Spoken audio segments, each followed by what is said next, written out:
Hello viewers, வணக்கம். இன்னைக்கு இந்த வீடியோவில் பார்க்க போகிறது அமேசான் விசஸ் ரெட்மியோட சம்பவங்கள் தான் பார்க்க போகிறோம்.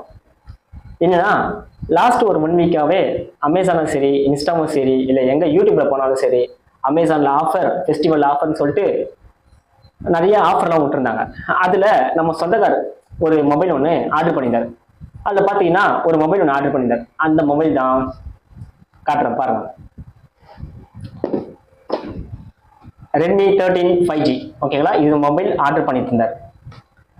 நெக்ஸ்ட்டு இதுதான் அந்த மொபைல். நல்லா பார்த்துங்க, இதுதான் அந்த மொபைல். பார்க்கறதுக்கு என்னவோ நல்ல டிசைன், நல்ல கலர், நல்லா ஒயிட் கலர் தான் கொடுத்துருக்காங்க. Okay okay phone, box, accessories எல்லாமே கரெக்டாக இருந்தாலும் ஒரு சில ஆக்சுவலி இந்த ஃபோனை ஆர்டர் பண்ணி கொடுத்ததே நான் தான். ஒன் டே நான் யூஸ் பண்ணி ஒரு சில ஃபேஸஸ் இஷ்யூலாம் நான் ட்ரை பண்ணேன். ஆக்சுவலி இந்த மொபைல் பார்த்தீங்கன்னா நான் தான் ஆர்டர் பண்ணி கொடுத்தேன் என் ரிலேஷனுக்கு. ஆர்டர் பண்ணி பார்த்தீங்கன்னா ஒன் டே நான் யூஸ் பண்ணேன். ஏன்னா ஒரு சாட்டர்டே சண்டே ஊருக்கு போயிட்டதுனால ஒன் டே நான் இந்த மொபைல் யூஸ் பண்ணேன். யூஸ் பண்ணி பார்த்ததுல என்னென்ன இஷ்யூ, நான் என்னென்னலாம் சந்தித்தேன், அவரும் நானும் எங்கெங்கெல்லாம் போனோம் அப்படின்றத இந்த வீடியோக்குள்ளே பார்க்கலாம் வாங்க. ஃபர்ஸ்ட் இந்த மொபைல் வந்து ரெட்மி 5G. ஓகேங்களா, Redmi 5G Note 5G use பண்ணுறப்போ பார்க்குறப்போ நல்லதாக இருக்குது. ஆனால் நான் பார்த்த வரைக்கும் என்னன்னா, நம்மளை எப்படி சொல்றது, ஒரு இழுத்துக்கிறாங்க. அந்த ஆஃபர் கொடுத்து உண்மையான ரேட்டு பார்த்தீங்கன்னா 26,000 23,000 போட்டு வச்சுக்கிறாங்க. ஆனால் உண்மையான ப்ரைஸ் பார்த்தீங்கன்னா 17,000 18,000 அப்படின்னு சொல்லி இந்த மொபைலை நம்மளை வாங்க வச்சுறாங்க. வாங்க வச்சதும் இல்லாமல் ஒழுங்காக கொடுக்குறீங்களாடா, ஃபர்ஸ்ட் இதை ஒழுங்காக கொடுக்குறீங்களா? என்ன இது மொபைல் இது? ஒன் டே யூஸ் பண்ண நானே செம்ம காண்டாகி ரெட்மி ஷோரூம் போய் அமேசான் கிட்ட கஸ்டமர் கேர்ட்ட பேசி படாத பாடுபட்டு வந்திருக்கேன் இன்னைக்கு. என்னன்னா, ஃபர்ஸ்ட் இதில் என்னென்ன இஷ்யூ நான் சொல்லிடுறேன். ஃபர்ஸ்ட் பார்த்தீங்கன்னா மெமரி கார்டு ஒர்க் ஆகலை. மெமரி கார்டு ஒர்க் ஆகலைன்னு போது சாட்டர்டே நான் ரெட்மி ஷோரூமே போயிட்டு மெமரி கார்டு ஒர்க் ஆகலை சார் சொல்லி கேட்டால், ஓல்டு மெமரி கார்டு ஒர்க் ஆகாது, நீங்கள் நியூ மெமரி கார்டு போட்டு தான் ஒர்க் பண்ணணும் அப்படின்றாங்க. இல்லை புரியல. நம்மளோட மெமரிஸ், நம்மளோட ஃபோட்டோஸ், நம்மளோட செலிப்ரேஷன் எல்லாமே மெமரி கார்டு தான் இருக்கும். இவனுங்க என்ன சொல்கிறாங்கன்னா, எம்ஐ ஷோரூமில் என்ன சொல்கிறாங்கன்னா, நீங்கள் ஓல்டு மெமரி கார்டு யூஸ் பண்ணீங்கன்னா ஒர்க் ஆகாது, நியூ மெமரி கார்டு போட்டு பாருங்க சார்ன்றாங்க. ஏண்டா, நியூ மெமரி கார்டு வாங்கி போகிறதுக்கு எதுக்கு நாங்கள் 256 GB ஃபோன் வாங்கி எதுக்கு யூஸ் பண்ணணும்? புரியல எனக்கு. சரி ஓகே, அங்கே இருக்கிற எக்ஸிக்யூட்டிவ் அதை ஒர்க் பண்ணுறவர் சொன்னார், நீங்கள் வேணால் ஒரு வாட்டி சர்வீஸ் சென்டர்கிட்ட ட்ரை பண்ணி பாருங்க சார் அப்படின்னா. அப்புறம் ஞாயிற்றுக்கிழமை எழுந்தேன், சண்டே மார்னிங் எழுந்தேன், இந்த ஃபோனை பார்த்தேன். ஏன்னா நம்ம தான் இந்த ஃபோனை ஆர்டர் பண்ணோம், சரி கொடுக்கும்போது நம்ம ரிலேட்டிவ் வந்து நம்மளை எதுவும் சொல்லிடக்கூடாதுன்ற ஒரு நல்ல இடத்துல நானே அமேசான் கஸ்டமர் கால் பண்ணேன். கால் பண்ணி அந்த அமேசான் ஆப்பில் போயிட்டு சர்வீஸ் மேன் வரனானுங்க. சர்வீஸ் மேனும் வரலை, அந்த டே ஃபுல்லாக சர்வீஸ் மேன் வரவே இல்லை. சரி ஓகே, ஈவினிங் ஒரு 6 to 7 கால் பண்ணேன். அவங்க என்ன சொன்னாங்கன்னா, நீங்கள் வந்து ரீஃபண்ட் போடுவேன். ரீஃபண்ட் போகிறதுக்கு முன்னாடி இந்த ஃபோனை நான் யூஸ் பண்ணேன், பட் இந்த ஃபோனில் எனக்கு சாட்டிஸ்ஃபேக்ஷன் இல்லை அப்படின்னு சொல்லிட்டு ஒரு டினைல் லெட்டர் எம்ஐ ஷோரூம்லேருந்து வாங்கிட்டு வாங்கன்னு சொல்லிட்டு சொன்னாங்க. ஓகேங்களா, சரி ஓகே, இவனுங்களும் நம்பி நான் எம்ஐ ஷோரூம் போனேன். இன்னைக்கு அதாவது திங்கட்கிழமை காலையில் எம்ஐ ஷோரூம் 10:15 நான் போனேன். போயிட்டு ஃபோனை கொடுத்தேன். அந்த எம்ஐ எக்ஸிக்யூட்டிவ் அந்த ஒர்க் பண்ணுறவங்கிட்ட கொடுத்தேன். கொடுத்த பிறகு சார் ஒரு 4 விஷயம் சொன்னேன். சார் மெமரி கார்டு ஒர்க் ஆகலை, சாம்சங் ஃபோன் விவோவில் போட்டால் ஷோ ஆகுது, ரெட்மியில் போட்டால் ஷோ ஆகுதுன்னு சொல்கிறேன். அந்த பண்ணாட மறுபடியும் அவர் யூஸ் பண்ணுற ரெட்மி ஃபோன்லேயே காட்டுறாரு. கூட ஒர்க் பண்ணுறது பக்கத்தில் ஒரு பொண்ணு ஃபோனும் ரெட்மி, ரியல்மி என்ன மாடல் தெரியல, அதுவும் ஒரு கிட்டத்தட்ட ரியல்மி ரெட்மி ரெண்டா சேம் கம்பெனி தான், அதில் ஃபோன் பண்ணி காட்டுறாரு. இல்லை எனக்கு புரியல. ஒரு மெமரி கார்டு ஒர்க் ஆகணும்னு சொல்லி உங்ககிட்ட கொடுத்தா மறுபடியும் ரெட்மி ஷோலேயே போட்டு காமிச்சிட்டா என்ன அர்த்தம்னு எனக்கு புரியல. சரி நெக்ஸ்ட்டு அதுக்கப்புறம் அமேசான் கஸ்டமர் கேர்கிட்ட ஃபோன் பண்ணி கேட்டேன். கிட்டத்தட்ட 1 hour. இதை பாருங்க, இந்த ஸ்க்ரீன் தெரியுதா பார்த்தீங்களா, 57 நிமிஷம் நான் பேசியிருக்கேன் அவர்கிட்ட. பேசி ஒரு மயிரும் நடக்கலை. ஓகே, அதுக்கப்புறம் அமேசான் கஸ்டமர் கேர்கிட்ட ஃபோன் பண்ணி பேசி ஒரு சொல்யூஷன் கிடைக்குன்னு பார்த்தா அவங்கக்கிட்ட 1 hour பேசி டென்ஷன் தான் ஆச்சு. என்னென்னு பார்த்தீங்கன்னா, அமேசான் வந்து ஒரு பாலிசி வச்சிருக்கான். என்னன்னா டிஸ்பிளே உடஞ்சிருந்தா இல்லை ஸ்க்ராட்ச் ஆனால் அப்போ தான் அந்த மைரானியை ரீப்ளேஸ் பண்ணுவானுங்களாம், ரீஃபண்ட் பண்ணுவானுங்களாம். அதுக்குன்னு இந்த ஃபோனை நான் உடைச்சா போட்டு எத்தனை போய் கொடுக்க முடியும்? ஏன்னா பைத்தியக்காரத்தனமாக பேசினுக்கிறீங்க. ஏதாவது கொஞ்சமாவது அறிவு இருக்கா? இல்லை உங்களெல்லாம் யார் இப்படி பேச சொல்லி கொடுத்தா? இல்லை நீங்கள் பேசுகிறப்பவே உங்களுக்கு ஏதாச்சும் ஒரு சென்ஸ் இருக்கான்னு தெரியல. என்ன சொல்கிறாங்கன்னா, நீங்கள் ஃபோன் வாங்கி அந்த 7 நாளுக்குள்ளே, அமேசான் பாலிசியாக நல்லா கேட்டுங்க, அந்த 7 நாளுக்குள்ளே ஸ்க்ராட்ச் ஆனாலோ இல்லை டேமேஜ் ஆனாலோ, அது வெளியே டேமேஜ் ஆனாலும் அப்போ தான் ரீஃபண்ட் தருவானுங்களாம், இல்லை ரீப்ளேஸ் பண்ணுவாங்களாம். இதை எங்கேயாவது நீங்கள் கேட்டிருக்கீங்களா? இது வரைக்கும் ஷோரூம் போனால் நமக்கு எந்த ஆஃபரும் கிடைக்கிறதில்ல. அதாவது எந்த ஷோரூம் போனாலும் சரி, Samsung, Redmi, Vivo, iPhone, apple, எந்த ஷோரூம் போனாலும் நமக்கு ஆஃபர் எதுவுமே கிடைக்கிறதில்ல. அதனால தான் ஆன்லைன், இந்த ஃபெஸ்டிவல் டைமில் ஆன்லைன் வரும்போது நம்ம பர்ச்சேஸ் பண்ணுறோம். பர்ச்சேஸ் பண்ணும்போது எனக்கு அமேசானை விட்டுருங்க, அமேசான் வந்து ஆர்டர் பண்ணோம், ஃபோனை வாங்கிட்டோம், சரி விடுங்க, சரி ஓகே. இன்னைக்கு நடந்த சம்பவம் என்னன்னா, ரெட்மி ஷோரூம் போனேன். அவர் என்ன சொல்கிறான்னா, சார் மெமரி கார்டு ஒர்க் ஆகலை, மெமரி கார்டு ஒர்க் ஆகலை, பேட்டரி இஷ்யூ, பேட்டரி ட்ரை ஆகுது, ஃபோன் ஆகும். ஆக்சுவலி இந்த மொபைல் வந்து சாட்டர்டே வந்தது, சாட்டர்டே மட்டும்தான் இந்த மொபைல் நான் யூஸ் பண்ணேன்.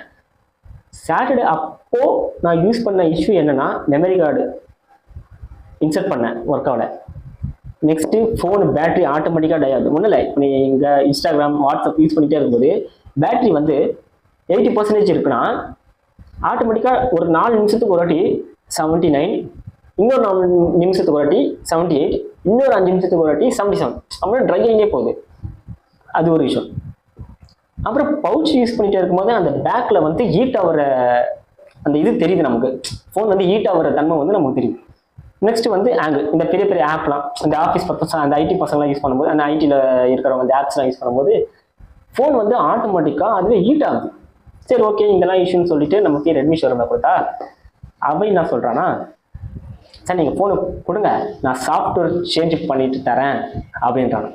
இல்லை புரியல, நான் மொபைல் வாங்கி ஒரு 7 மாதம் 8 மாதம் யூஸ் பண்ணி அப்போ நீங்கள் சாஃப்ட்வேர் இஷ்யூ வந்தால் சொல்லலாம். நான் ஃபோன் வாங்கி 1 டே, அதாவது சாட்டர்டே தான் வந்திருக்கு, சண்டே லீவு, இன்னைக்கு நான் போனேன் மண்டே போனால் நான் சாஃப்ட்வேர் சேஞ்ச் பண்ணி தரேன் சார் அப்படின்றாங்க. என்ன சொல்கிறது எனக்கு புரியல. அதாவது மொபைல் வாங்கி ஆக்சுவலி நான் எல்லா மொபைலும் யூஸ் பண்ணிடுறேன், மோட்டோ, சாம்சங், விவோ, நோக்கியா, எல்லா மொபைலும் யூஸ் பண்ணிடுறேன். ஆனால் இந்த எம்ஐ புறம்போக்குன்னு ஒருத்தர் இருக்கான் பாரு, ஃபர்ஸ்ட் டைம் என்ன சொல்கிறது எனக்கு தெரியல, ஃபர்ஸ்ட் டைம் ஒரு மொபைல் வாங்கி சாஃப்ட்வேர் சேஞ்ச் பண்ணுற மொபைல்னா அந்த இந்த ரெட்மி புறம்போக்க தான் இருப்பான். அதுக்கப்புறம் அந்த ரெட்மி எம்ஐ கிட்ட பேசி, சார் இல்லை சார் இந்த மொபைல் வேணாம், எனக்கு ரீஃபண்ட் போட்டுருங்க, இல்லை நான் 2000 எக்ஸ்ட்ரா, அது ஆக்சுவலி இந்த மொபைல் வந்து 70,000, 2000 எக்ஸ்ட்ரா கூட பரவாயில்ல சார், இந்த ரீஃபண்ட் போட்டு இல்லைனா ரீப்ளேஸ் பண்ணிவிட்டு எனக்கு வந்து நான் வேற ஒரு ரெட்மிலேயே வேற ஒரு மொபைல் வாங்கிக்கிறேன் சார் சொல்கிறாங்க. ஆனால் இவனுக்கு என்ன சொல்கிறாங்கன்னா, நோ சார், இந்த மொபைல் தான் நாங்கள் மறுபடியும், அதாவது இவனுக்கு வந்து சர்வீஸ் பண்ணி கொடுத்துருவானுங்களாம், சர்வீஸ் பண்ணி கொடுத்து இதே மொபைலை சர்வீஸ் பண்ணி கொடுத்துருவானுங்களாம். இல்லை அதே சாஃப்ட்வேர், அதே ப்ராப்ளம், அதே மெமரி கார்டு ஒர்க் ஆகும்னா இதே மாடல் நியூ மொபைல் தரணும்லாம். அதுக்கப்புறம் மறுபடியும் வெளியே வந்து அமேசான் கஸ்டமர்கிட்ட ஃபோன் பண்ணி, சார் இது மாதிரி சொல்கிறாங்க சார், மெமரி கார்டு வந்து நான் நியூ மொபைல் கொடுத்தாலுமே மெமரி கார்டு ஒர்க் ஆகும்னா எங்களால் ஒன்றும் பண்ண முடியாது சார். உடனே அமேசான் கஸ்டமர் எக்ஸிக்யூட்டிவ் அதை சொல்கிறார், என்னன்னா சார் நாங்கள் புது மொபைல் மட்டும் நாங்கள் ரெடி பண்ணி தரோம், பட் இருந்தாலும் மெமரி கார்டு ஒர்க் ஆகும்னா எங்களால் ஒன்றும் பண்ண முடியாது சார், நீங்கள் வந்து லேப்டாப்பில் யூஸ் பண்ணிக்கன்னு சொல்கிறாங்க. அதாவது அந்த சைட்லேருந்து ஆப்போசிட்லேருந்து ஈஸியாக நமக்கு லேப்டாப் ஒர்க் ஆகும், அதை லேப்டாப்பில் யூஸ் பண்ணிக்கோங்க அப்படின்னு ஈஸியாக சொல்கிறாங்க.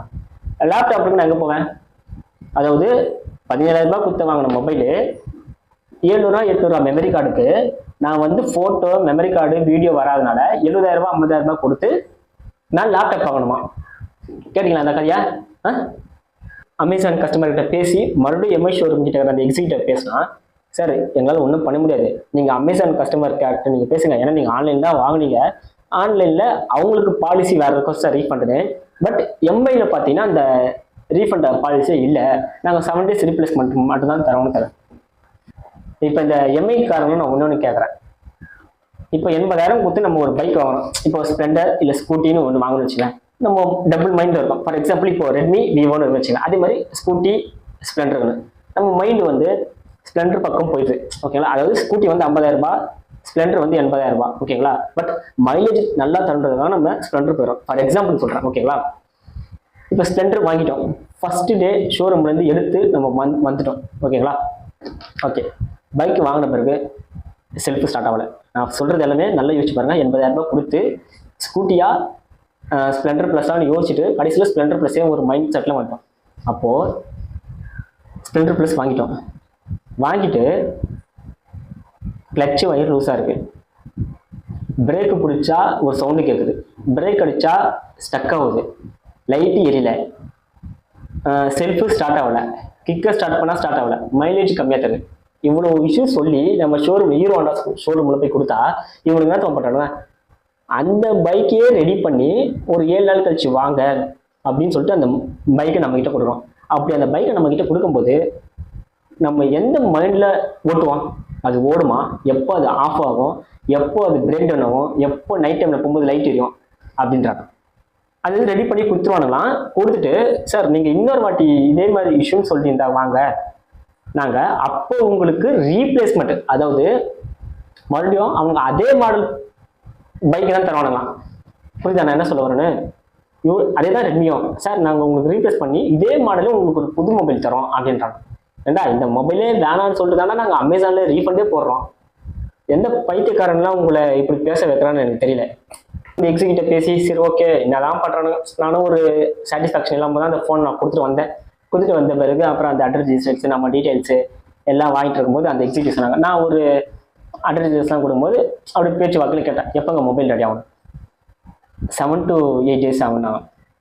ஏண்டா அமேசானில் ஆர்டர் போட்டே 1 day வந்துடுது, உங்களுக்கு ரெட்மியில் இதில் இருக்கிற இஷ்யூவை கிளியர் பண்ணுறதுக்கு உங்களுக்கு 7 to 8 days.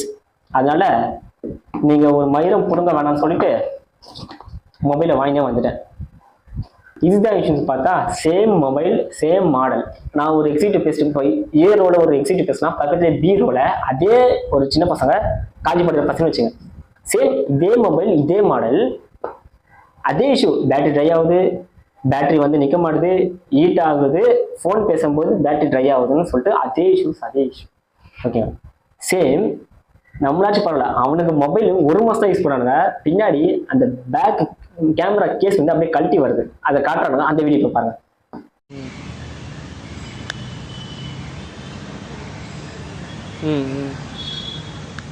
சரி ஓகே, கடைசியாக ஒன்று சொல்கிறேன்.